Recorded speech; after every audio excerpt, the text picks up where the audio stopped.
Sekarang itu yang pertanyaan yang kedua. Kalau wanita yang sedang iddah ya, ditinggal wafat suaminya. Kemudian wanita ini bermain medsos. Iya, boleh tidak teh? Iya. Ya, karena sekarang kan udah zamannya medsos ya.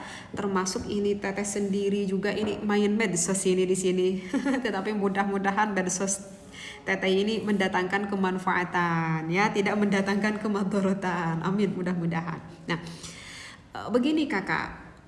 Wanita itu atau istri itu berbeda dengan laki-laki. Kalau laki-laki itu tidak ada masa iddah.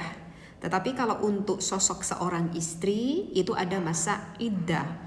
Nah, seorang istri yang ditinggal wafat oleh seorang suaminya ada masa iddah yang mana juga apa ya? Jadi masa iddah ditinggal wafat sang suaminya itu dikatakan dengan ihdad. Apakah ihdad? Ya. Apa itu ihdad? Jadi ihdad itu adalah seorang istri tersebut tidak boleh keluar dari rumahnya. Tidak boleh bersolek. Mau bersolek riasan mukanya, ya. Atau misalkan bersolek dengan pakaiannya. Jadi nggak boleh menggunakan pakaian kayak yang biasa kita pakai ke undangan, itu kan suka beda ya dengan pakaian yang sehari-hari. Dan kalau kita mau pergi ke undangan pun kan wanita tuh suka beda ya. Kalau pergi ke undangan itu bersoleknya tuh suka beda kan. Berbeda dengan rata-rata wanita di rumah kan. Ya itu nggak boleh. Jadi meskipun kita itu berada di dalam rumah, kita itu tetap tidak boleh bersolek. Tetapi kalau hanya sebatas untuk perawatan kulit itu tidak apa-apa. Misalkan kayak pakai skincare, kayak pakai krim malam, krim siang, bertujuannya untuk perawatan kulit muka. Nah itu boleh. Kayak kita menyisir rambut, kita pakai shampoo ya masalah. Itu kan bertujuannya untuk kesehatan, bertujuannya untuk perawatan. Nah itu tidak apa-apa. Tapi meskipun kita wanita istri yang ditinggal wafat suaminya itu nggak boleh kayak seperti kayak ini teteh sekarang nih pakai apa noh? Seperti teteh ini sekarang yang pakai bibirnya tuh pakai lipstick gitu ya, atau misalkan ini di matanya tuh pakai eyeshadow gitu ya, pakai eyeliner ini yang hitam-hitam gini, itu nggak boleh. Tapi kan aku nggak keluar dari rumah, tetap nggak boleh. Wanita yang ihdad itu tetap nggak boleh ya. Jadi hanya untuk perawatan saja. Meskipun kita di rumah tidak boleh juga menggunakan pakaian-pakaian yang dianggap cukup mewah, tapi kita pakailah pakaian-pakaian kesederhanaan yang memang biasa kita pakai setiap hari lah di rumah ya, yang batas sewajarnya. Nah itu yang wanita ihdad itu tidak boleh keluar di rumah itu, kecuali boleh keluar dari rumah jika ada sesuatu hal yang memadaratkan, harus keluar dari rumah, maka baru bolehlah kita keluar dari rumah ya. Tapi teteh tidak membahas ihdad ini di sini kan, karena yang ditanyakan oleh kakak kan bukan yang ditanyakan tentang ihdadnya yang dibahas kan, apakah boleh di dalam masa iddah ini bermain medsos, kan itu yang ditanyakannya. Udah teteh langsung aja deh ke pembahasannya. Nah jadi kakak kalau misalkan kita seorang istri yang ditinggal wafat suaminya main medsos, boleh. Karena ya kita kan main medsos itu cuman lihat-lihat doang kan, ya kita cuman misalkan lihat konten YouTube, kita dengerin ngaji, atau hanya sebatas mendengarkan musik, boleh. Kita lihat TikTok, scroll gitu ya, kita lihat Facebook, scroll atau IG, boleh. Tidak apa ya, mungkin itu kita menganggap adalah suatu hiburan. Nah tapi kalau misalkan kita ini kayak gini teteh misalkan gitu ya kayak teteh ini kan menampilkan muka teteh. Nah, tapi kan aku nggak keluar dari rumah. Tapi ini teteh kan berdandan. Ini teteh pakai lipstick, ini teteh pakai eyeshadow. Kemudian teteh menampilkan muka teteh ini di medsos. Memang teteh ini kan nggak keluar dari rumah, tetapi teteh menampilkan kesolekan muka di depan di depan medsos. Misalkan ini teteh dalam masa iddah ini nggak boleh. Ini nggak boleh. Meskipun teteh nggak keluar dari rumah, padahal ini tetap tidak boleh karena kan tetap terlihat oleh orang lain. Nah, jadi kalau yang bertanyaannya hanya sebatas lihat-lihat viti-viti orang, ya itu tidak apa-apa. Tetapi kalau kakak di rumah itu memposting apa gitu ya, memposting apa, itu tidak boleh. Itu tidak boleh, ya kak. Seperti itu. Jadi ya begitulah, itulah di dalam hukumnya, bahkan itu hukumnya bisa haram ya, karena sama-sama tampak terlihat meskipun kita itu sedang berada di dalam rumah ya. Jadi begitu kakak. Siapa ini teteh, gue juga nggak tahu, ini kakak yang bertanya. Baik, ini ada beberapa pertanyaan nih ya. Untuk pertanyaan yang ketiga, katanya teteh itu kalau di kelas katanya kan suka bercampur nih antara siswa laki-laki dan juga perempuan. Apa benar itu diharamkan? Wah, ini sulit ini.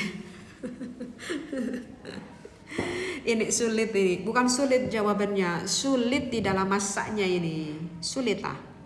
Maksudnya sulit itu ya kalau di dalam keterangannya sih bisa kita ketemui di dalam beberapa referensi kitab, di dalam Is'adur Rafiq pun ini ada ini ya, pembahasan ini ada.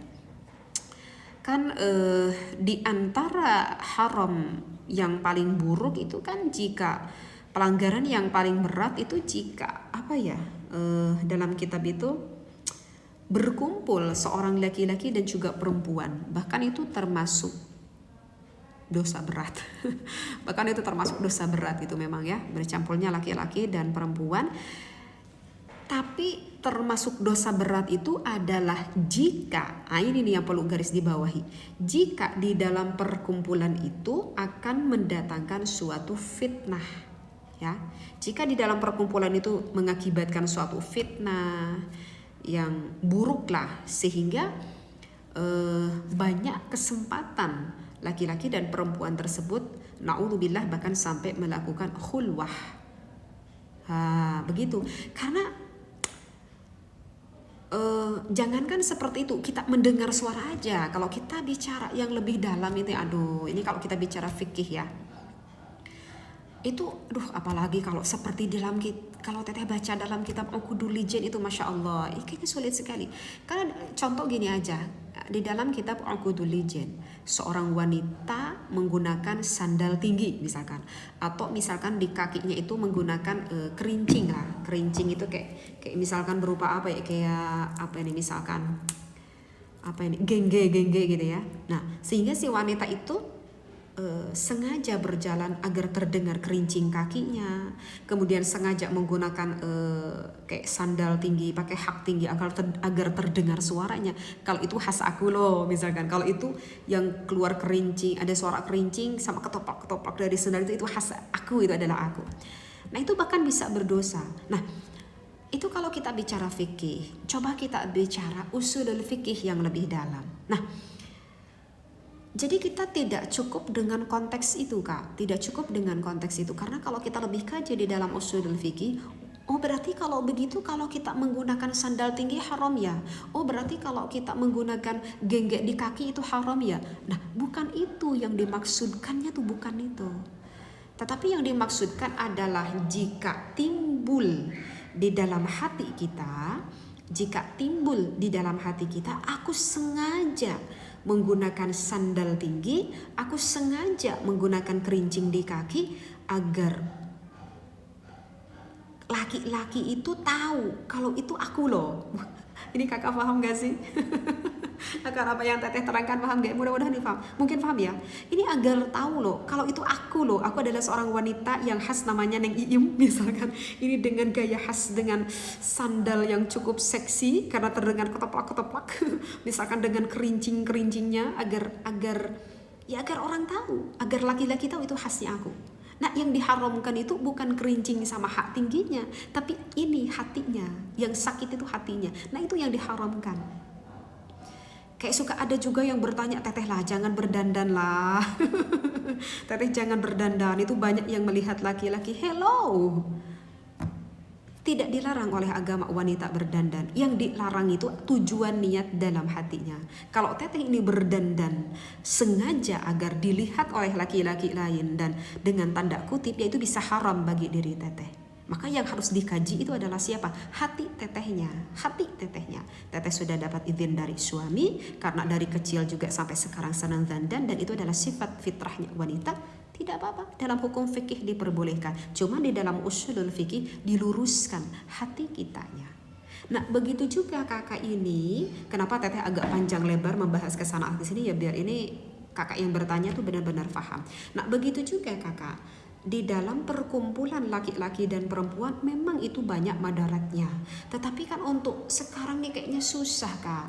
Kita mau pergi ke pasar, mau keluar dari rumah, pasti akan ada perkumpulan antara laki-laki dan perempuan. Ya, kita pergi ke pasar itu, oh itu kan ada yang berjualan laki-laki, ada berjualan perempuan, ada yang membeli laki-laki, ada yang berjual perempuan. Di sanalah berkumpul. Tetapi memang kalau di dalam kelas ya, kalau makanya kenapa di pondok-pondok pesantren itu dipisahkan antara laki-laki dan perempuan. Kenapa? Karena satu, untuk menjaga fitnah. Ya, kalau di sekolah-sekolah kan jarang ya dipisahkan laki-laki perempuan. Tapi kalau di pondok-pondok pesantren itu ada pun disatukan, biasanya suka pakai hijab gitu ya, biasanya suka pakai hijab. Tetapi ada juga yang tidak pakai hijab. Oke, karena di sini kalau di dalam suatu kelas itu kan nanti akan bertemu terus, berbeda dengan di pasar. Kalau di pasar kan tidak bertemu terus ya. Ya, jadi kalau di pasar emang gak bertemu terus gitu ya. Makanya di pondok kenapa dipisahkan, karena nanti para santriawan, santriwati kan berkumpul terus itu, jadi takut ada fitnah, makanya itu suka dipisah. Itu bisa aja di dalam contoh lain kayak di pabrik gitu kan, perempuan sama laki-laki tetap disatukan ya. Habis bagaimana ya sekarang udah situasinya seperti ini. Nah, makanya kalau kita bicara fikih ya seperti itu. Makanya kenapa yang harus kita kaji itu adalah hati kita. Yang harus kita kaji itu adalah siapa? Yang harus selalu dikuatkan adalah keimanan kita. Memang akan menjadi suatu fitnah berkumpulnya laki-laki dan perempuan di dalam satu tempat, apalagi berjumpa terus ya, takutnya nanti curhat. Kalau udah curhat nanti ujung-ujungnya naudzubillah selingkuh ya, karena sudah berumah tangga seperti itu. Naudzubillah min dzalik. Ya, di kantor pun kan seperti itu ya, berkumpul laki-laki perempuan. Maka yang selalu harus diwaspadai itu adalah apa? Jaga keimanan hati kita, jaga keimanan hati kita ya. Tapi kalau kita bicara fikih mah ya begitulah Kak yang bertanya. Memang kalau bisa ya itu apakah bisa haram ya, bisa saja haram berkumpulnya itu. Tapi ya kalau dengan satu kondisi menyulitkan hal itu ya mau bagaimana lagi. Apalagi yang harus kita jaga ya benteng keimanan batiniyah hati kitanya. Semua kembali kepada niat kita, dan kita harus selalu ingat kepada Allah agar ya kita tidak terjerumus akan sesuatu hal yang naudzubillah. Ya, ini mudah-mudahan ini kakak ini bisa dipahami ya. Mudah-mudahan bisa dipahami.